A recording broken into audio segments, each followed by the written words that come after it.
If you're trying to launch a game in Assetto Corsa through the content manager and your game just crashed and you get this custom shaders patch is required for car to work, and this error occurs through the content manager application. Now this tutorial will guide you on how to resolve this issue. Make sure to follow the instructions very carefully. Now what you need to do, just close this error. After closing it, now select here on settings, and then also on the settings it will come here on the content manager. Now on the content manager, select here on the custom shaders patch, and then it will ask you custom shaders patch is not installed. So what is it? If you want to learn more about custom shaders patch, you can click on this link here. It will take you to this page. Make sure to read the information regarding the custom shaders patch, or you can just install it right away. So you'll have to click on it and then select here install. So once you click install, just wait for it to download through this section here.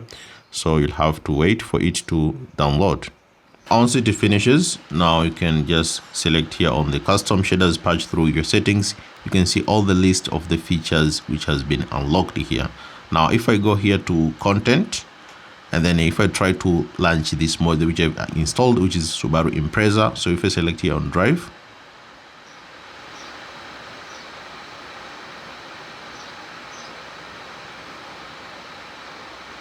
you can see I no longer face the error message and the game just launched right away. So that's it. You just need to install the custom shaders patch. Thank you so much for watching this video, and I hope this has helped you, and see you next time.